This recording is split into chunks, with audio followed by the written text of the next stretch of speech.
They ignored you, talked down to you, made you feel replaceable. Now the question is simple. Are you going to sit there and suffer, or are you finally going to stand up and become the reason they regret it? Pause. Because this exact moment separates people who stay stuck from people who change the entire dynamic of their life.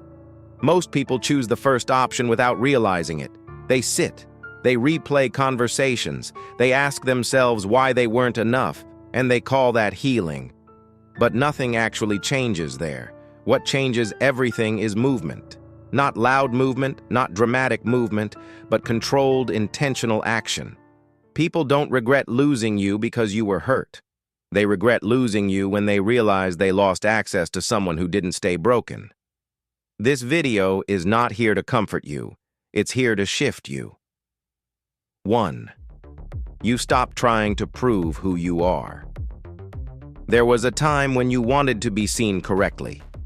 You explained yourself carefully. You chose your words. You tried to make sure they understood your intentions. You thought clarity would fix the problem. But clarity was never missing. They knew who you were. They knew how you felt. They knew what they were doing. The real moment of growth came when you understood this. Your value does not increase by being explained. So you stopped proving. You stopped justifying. You stopped trying to sound reasonable to people who were comfortable dismissing you. And that silence wasn't weakness. It was self-respect forming. That's when regret quietly starts. When someone realizes you're no longer available to convince. 2. Your life stopped pausing for their behavior. Before, their actions dictated your rhythm. If they were warm, your energy lifted. If they were distant, your focus collapsed. Your days adjusted around how they treated you. And then something shifted. Not suddenly. Not dramatically. You simply redirected your attention. You built routines that didn't wait for messages. You committed to goals that required discipline. You started filling your time with things that moved you forward, not to impress anyone, not to send a message, but because you were done putting your life on hold. That's when people start feeling uneasy, because nothing disturbs someone more than realizing your life didn't stop when they stepped back. 3. The old pattern stopped working. There was a dynamic they were used to. They would pull away. You would feel it. They would return. You would readjust. That cycle gave them comfort and control, until one day they repeated the same behavior, and the expected response never came. You didn't chase, you didn't confront, you didn't ask what was wrong. You just continued. And this is important to understand. People don't lose control when you react emotionally. They lose control when the pattern stops rewarding them.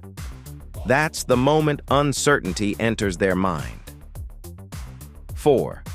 You changed access, not your personality. You didn't become cold. You didn't become cruel. You didn't turn into someone you're not.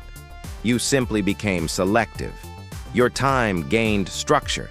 Your energy gained limits. Your presence required respect. You stopped being endlessly available. You stopped rearranging yourself to be convenient.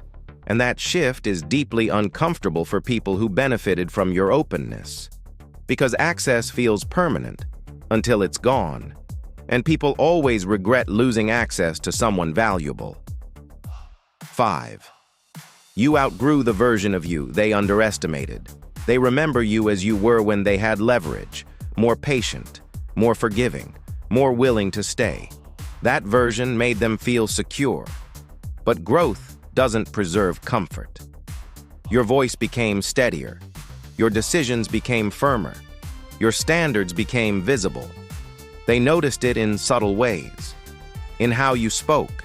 In how you walked away without hesitation. In how little you needed validation. And that's when it hit them.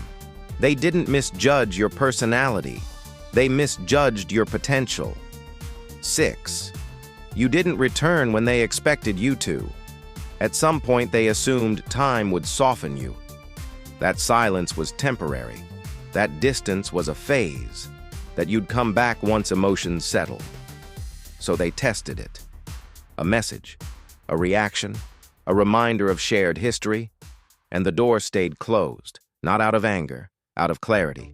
Regret forms when someone realizes they no longer have a place in your future. 7. Your absence forced reflection. You didn't demand explanations. You didn't chase apologies. You didn't seek closure. You let distance do what words never could. Distance is honest. It leaves people alone with their thoughts, with their memories, with the realization that they miscalculated.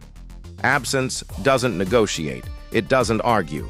It doesn't try to be understood. It simply shows them what life looks like without you in it. 8. You became harder to replace than they expected. They thought losing you would be easy, that someone else would fill the space, that the dynamic would repeat itself. But replacements rarely replicate depth. They noticed the difference later, in conversations that lacked substance, in support that felt shallow, in connections that didn't carry weight. That's when comparison begins. And comparison is brutal, because it highlights exactly what they took for granted. 9. You stopped needing them to feel whole. This is where regret becomes permanent.